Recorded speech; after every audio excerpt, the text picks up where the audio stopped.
Welcome to my YouTube channel, all movie explanation in Hindi। अगर आपने squid game के बाकी के वीडियोस नहीं देखे हैं तो नीचे डिस्क्रिप्शन में उन वीडियोस के लिंक पे दिए हुए हैं, तो पहले आप जाकर उन्हें देख लीजिए।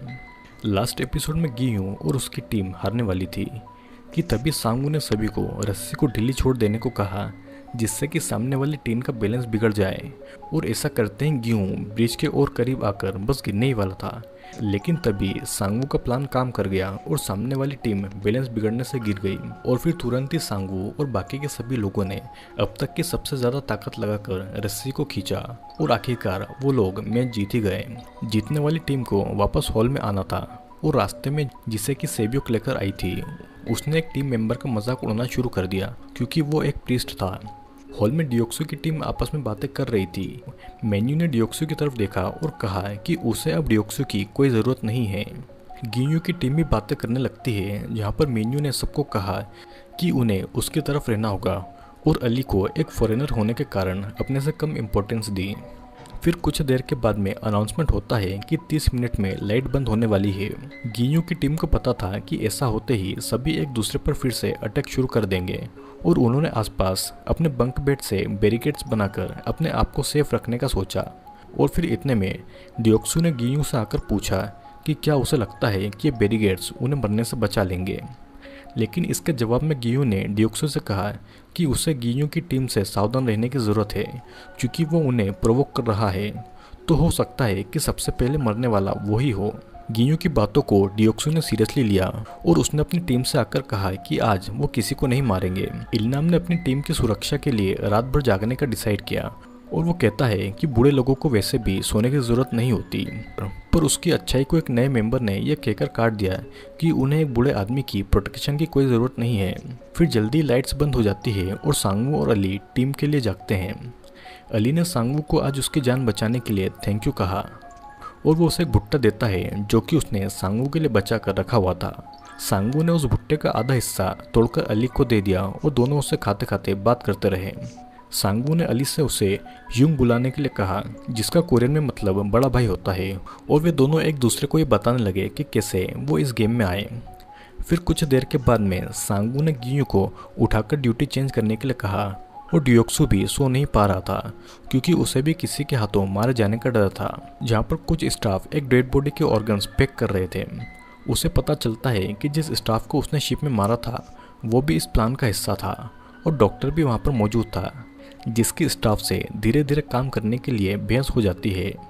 फिर अगला सीन हॉल का था, जहाँ पर गियों का साथ देने के लिए इल्नाम भी जागने आता है। गियों बताता है कि जिस कंपनी में वो काम करता था उन्होंने उसे 10 साल की सैलरी नहीं दी थी क्योंकि कंपनी लॉस में थी।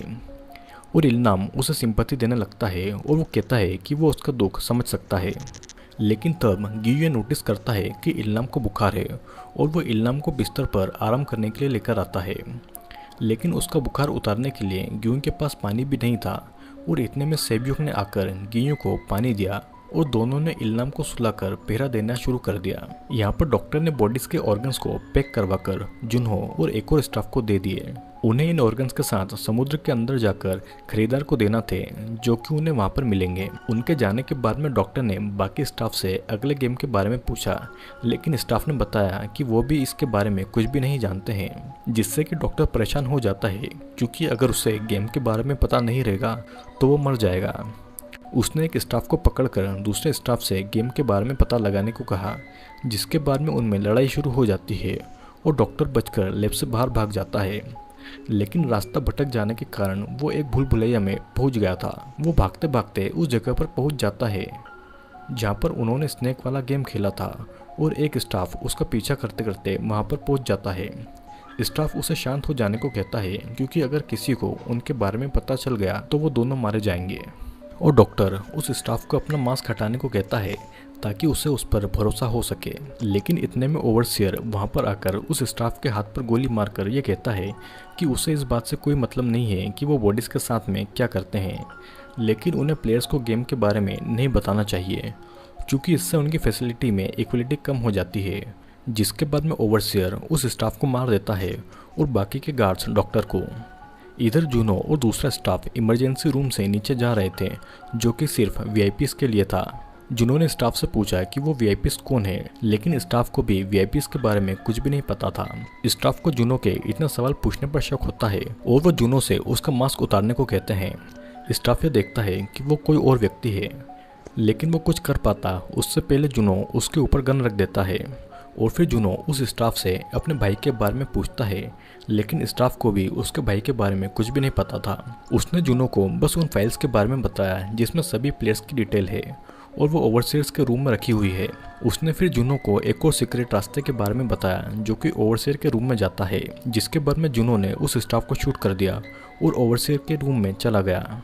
और फिर उसके जाते ही ओवरसीयर गार्ड के साथ में उस स्टाफ के पास में आता है जिसे कि जुनों ने अभी भी मारा था।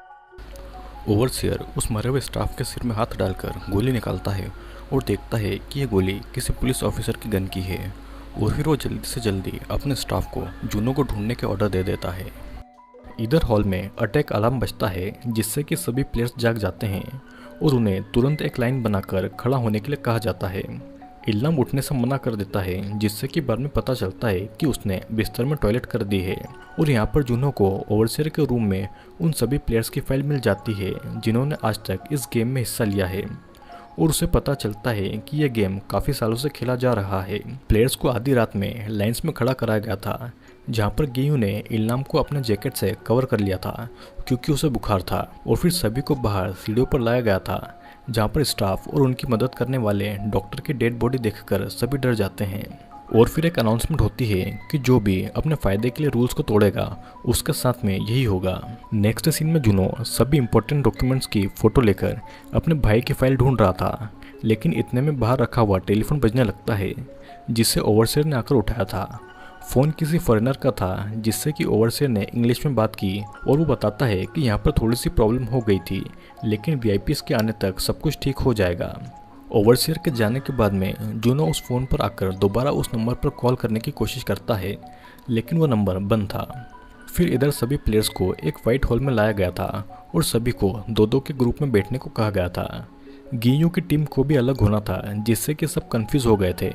मिन्यू गियू के पास आकर उसे बड़े प्यार से उसके साथ टीम बनाने को कहती है, लेकिन गियू ने उसका कोई जवाब नहीं दिया था। जिसके बाद में मिन्यू सांगू के पास आती है, लेकिन उसने भी मिन्यू को कोई भी जवाब नहीं दिया। फिर सांगू ने अली को अपनी टीम में आने के लिए कहा और दोनों टीम बनाने से पहले गियू की तरफ देखते हैं कि उसे कोई प्रॉब्लम तो नहीं है, लेकिन गियू उन्हें खुशी खुशी आगे जाने को कहता है और खुद अपना पार्टनर ढूंढने लगता है। फिर हम देखते हैं कि इल्लाम गियू के पास आने लगता है, जिस पर गियू न चाहते हुए भी इल्लाम से कहता है कि वो एक बूढ़े आदमी के साथ नहीं जीत सकता। फिर इल्लाम गियू को अपना जैकेट देकर बोलता है कि अगर उसके पास जैकेट नहीं रहा तो लोग उससे परेशान करेंगे और वहाँ से चला जाता है। गियू को इल्लाम के लिए बहुत ज़्यादा बुरा लग रहा था, लेकिन वो फिर पार्टनर ढूंढने लगता है। सेबियोक और जिंगयोंग ने भी टीम बना ली थी और इतने में एक आदमी गियू के पास आकर टीम बनाने के लिए कहता है और बताता है कि डॉक्टर के मरने से प्लेयर में ऑड नंबर आ गया है, तो जिसके पास भी पार्टनर नहीं बचेगा वो मारा जाएगा। जिससे डरकर गियू इल्लाम की तरफ देखता है जो कि एक कोने में बैठा हुआ था।